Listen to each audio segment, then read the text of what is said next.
सुस्वागत मित्रांनो, योद्धा e learning या एज्युकेशनल प्लॅटफॉर्मवरती व इन्फॉर्मेशनल प्लॅटफॉर्मवरती तुमचं सर्वांचं सर्वात आधी स्वागत. मित्रांनो, मागेल त्याला सौर पंप योजनेची सुरुवात झालेली आहे. खूप महत्त्वाची अपडेट आपल्याकडे आज आहे, त्याबद्दल आपण आज संपूर्ण माहिती पाहणार आहोत. मित्रांनो, सर्व शेतकऱ्यांसाठी महत्त्वाची अशी ही योजना आहे आणि सर्व शेतकऱ्यांनी याचा नक्कीच फायदा घ्यायचा आहे. त्यासाठी आपण आपल्या या यूट्यूब चॅनलवरती सर्वात महत्त्वाची ही माहिती घेऊन आलेलो आहोत.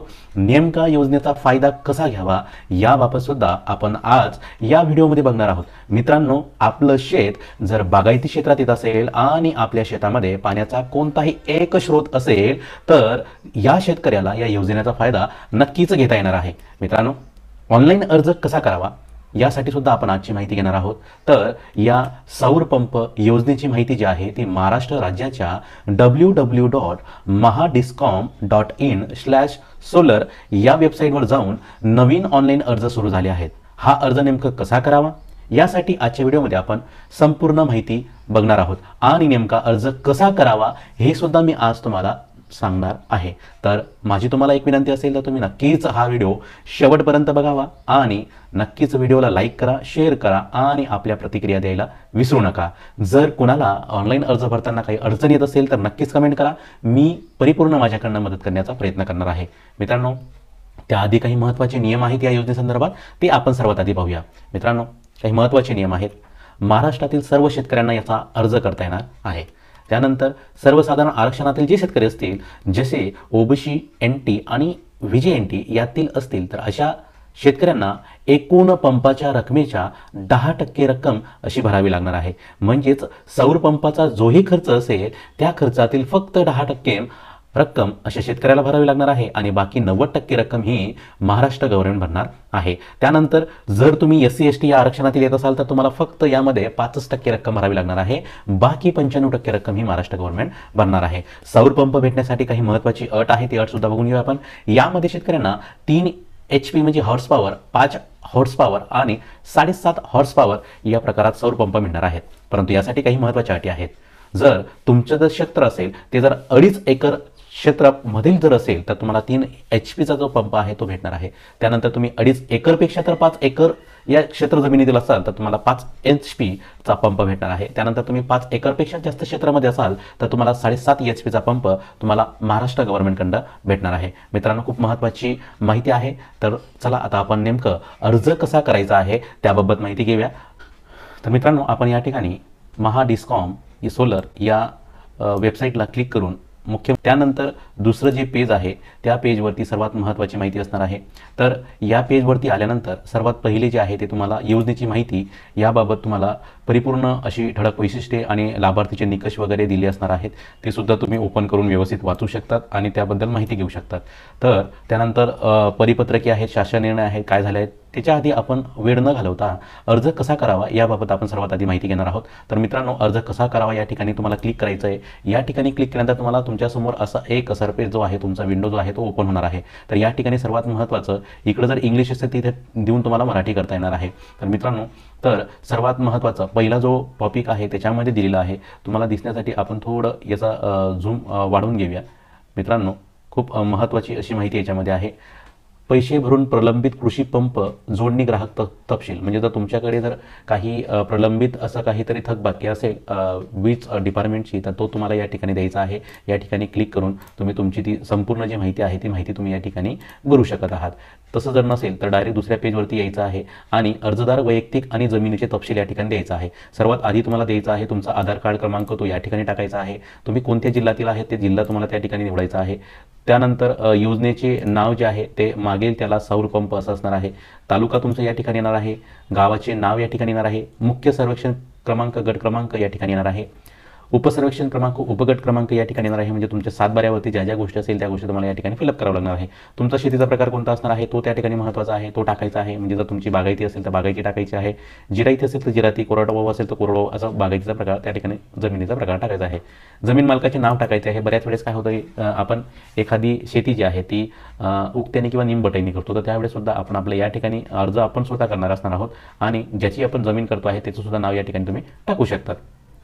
अर्जदाराचे नाव आहेत, अर्जदाराच्या वडिलांचे पतीचे नाव या ठिकाणी येणार आहे, अर्जदाराचे आडनाव या ठिकाणी येणार आहे, लिंग मेल फिमेल म्हणजे तुम्ही पुरुष स्त्रीलिंग असाल तर त्या ठिकाणी तुम्ही ते टाकू शकता. जात वर्गवारी त्या ठिकाणी टाकायचं आहे, OBC SC ST NT VJNT NT ब NT क NT ड असे काही असेल तर त्या ठिकाणी तुम्हाला टाकायचं आहे. भ्रमणध्वनी क्रमांक या ठिकाणी टाकायचा आहे, खूप महत्त्वाचा आहे, न चुकता या ठिकाणी टाकायचा आहे. ईमेल ID सुद्धा या ठिकाणी तुम्हाला परिपूर्ण त्या ठिकाणी करायचा आहे. त्यानंतर रहिवाशी जो आहे त्याचा पत्ता आणि घर क्रमांक वगैरे या सगळ्या गोष्टी या ठिकाणी तुम्हाला फिलअप करायचं आहे. त्यानंतर जलस्रोत आणि सिंचन माहिती तुम्हाला या ठिकाणी टाकायची आहे. म्हणजे जलस्रोताचा प्रकार म्हणजे त्या ठिकाणी तुम्हाला इथं ऑप्शनमध्ये येणार आहे, तुमचा ट्यूबवेल आहे, त्यानंतर तुमचं विहीर आहे का तुम्ही नदीमधून पाणी आणलेलं आहे, तलाव आहे, या सगळ्या गोष्टींचं त्या ठिकाणी तुम्हाला माहिती घ्यायची. सिंचनाचा प्रकार तुमचा त्या ठिकाणी काय आहे, ठिबक आहे, त्यानंतर तुषार सिंचन आहे का तुम्ही कशा पद्धतीने पाणी तुमच्या शेतामध्ये येतात या सगळ्या गोष्टी तुम्हाला द्यायचं आहे. त्यानंतर पाण्याची गुणवत्ता कशी असणार आहे, तुमच्या शेतामध्ये हार्ड पाणी आहे का, तुमचं पाणी हलकं आहे, काय आहे, अशी सगळी माहिती तुम्हाला या ठिकाणी भरायची आहे. व्यवस्थित पद्धतीने तुम्हाला ही माहिती तुम्हाला भरून द्यायची आहे. त्यानंतर कृषी तपशील तुमचा या ठिकाणी विचारला जाणार आहे. म्हणजे पिकाचा प्रकार, तुम्ही मागील वर्षी कोणतं पीक घेतलं होतं, पिकाची संख्या कोणती होती, मागील वर्षामध्ये किती पीक घेतलं होतं, पिकाचा प्रकार कोणता होता, शेवटचा ते शेवटच्या वर्षापर्यंत कोणता पीक प्रकार घेतला होता, बागायती घेतला होता का जिरायती घेतला होता, अशा प्रकारची माहिती या ठिकाणी तुम्हाला नक्कीच फिलअप करायची आहे. पिके संख्या शेवटचे वर्ष या ठिकाणी टाकायचं आहे. त्यानंतर विद्यमान पंप तपशील जर असेल तुमच्याकडे, सध्या जर चालू असेल, कोणता बोर असेल, बोरवेल असेल, जर तो याच्यामध्ये असेल तर तो सुद्धा तुम्हाला या ठिकाणी फिलअप करायचा आहे. तर विद्यमान पंप वापरकर्ता, त्याचं नाव, विद्यमान पंपचा उपप्रकार, विद्यमान पंप प्रकार कोणता होता, HP मध्ये किती असेल, ऊर्जा क्षमता पंप किती आहे, या सगळ्या गोष्टी तुम्हाला भरायच्या आहेत. व लिटरमध्ये वार्षिक डिझेलची आवश्यकता किती होती, म्हणजे डिझेल पंप असेल तर ते त्या ठिकाणी टाकायचं आहे आणि इलेक्ट्रिक असेल तर टाकायची गरज नाही. आवश्यक पंप तपशील तुम्हाला द्यायचा आहे. आवश्यक पंप प्रकार कोणता होता, आवश्यक पंप श्रेणी कोणती होती, आवश्यक पंप उपप्रकार कोणता होता, याबद्दलची माहिती तुम्हाला द्यायचं आहे. आणि शेवटी तुम्हाला सगळ्यात महत्त्वाचं म्हणजे तुमचा बँकेचा तपशील या ठिकाणी भरायचा आहे. बँक खाते नंबर भरायचे आहेत, खातेदाराचे नाव भरायचं आहे, IFSC कोड या ठिकाणी भरायचा आहे, बँकेचे नाव भरायचं आहे, MRC कोड या ठिकाणी पूर्ण करायचा आहे, शाखेचं नाव या ठिकाणी द्यायचं आहे, शाखेचे शहर गाव हे सुद्धा माहिती तुम्हाला या ठिकाणी भरायची आहे. तर हा बँकेचा तपशील का द्यायचा आहे, कारण की तुम्हाला जी सबसिडी भेटणार आहे ती सबसिडी तुमच्या या बँक खात्यामध्ये जमा होणार आहे. त्यासाठी तुम्हाला या सगळ्या गोष्टी महत्त्वाच्या दिल्या आहेत. आता या ठिकाणी काही घोषणापत्र आहे, ते घोषणापत्र तुम्हाला व्यवस्थित इंतर्भूत माहितीमध्ये तुम्हाला तो वाचून घ्यायचा आहे. आपल्याकडे वेळेचा अभाव आहे, त्यामुळे आपण हे ओघवतं थोडंफार बघणार आहोत त्याच्यामध्ये काय आहे, तर हे सुद्धा तुम्ही व्यवस्थित बघून घ्यायचं आहे. वरील माहिती मला समजली असून, मला समजून देण्यात आली असून कोणत्याही प्रकारचा दडपशाही मी मान्य करीत आहे. म्हणजे तुम्ही जी पण माहिती भरली आहे ती सत्य आहे असं या ठिकाणी गृहीत धरलं जाईल. मी भरलेला फॉर्म तपासला आहे, सबमिट केल्या, सर्व माहिती त्याच्यामध्ये बरोबर आहे. फॉर्म सबमिट करण्याच्या आधी सर्व माहिती जी आहे ती तुम्हाला व्यवस्थित चेक करायची आहे. मी सहमत आहे की एकदा अर्ज सबमिट केल्यानंतर बदलताना परवानगी दिली जाणार नाही. लक्षात ठेवा मित्रांनो, जर तुम्ही एकदा अर्ज भरता आहात, जर तुम्ही तो सबमिट केला तर त्या ठिकाणी तुम्हाला कोणत्याच सबबीवरती त्याच्यामध्ये बदल करता येणार नाही. त्यामुळे माहिती सगळी व्यवस्थित बघूनच त्या ठिकाणी भरायची असेल. जर तुम्ही वैयक्तिक अर्ज भरत आहात तर नक्कीच बघा, नक्कीच व्यवस्थित लक्ष द्या. जर तुम्ही बाहेर जर कोणत्या कॅफेवरून भरत आहात तर त्याच्याकडनं सुद्धा तुम्हाला एक माहिती जी आहे ती डबल टिबल तपासून घ्यायची आहे. कोणतीही माहिती चुकीची आढळल्यास महावितरण सौर पंप काढून टाकू शकते, हे सगळ्यात महत्त्वाचं आहे. म्हणजे आज जरी तुमच्या शेतामध्ये पंप बसला आणि उद्या जर त्या ठिकाणी काही चुकीची माहिती आढळली तर ते नक्कीच तुमचा पंप काढून घेऊ शकतात. ही सगळ्यात महत्त्वाची गोष्ट आहे जी तुम्हाला महत्त्वाची करायची आहे. तुमचा जो 7/12 उतारा आहे, विहीर कूपनलिका जे असेल ते सगळे मूळ कागदपत्र काय करायचे या ठिकाणी स्कॅन करून अपलोड करायचं आहे. मित्रांनो लक्षात ठेवायचं आहे, प्रत्येक जी PDF फाईल असेल आणि त्याचा आकार किती असेल, 500 KB पेक्षा कमी असेल.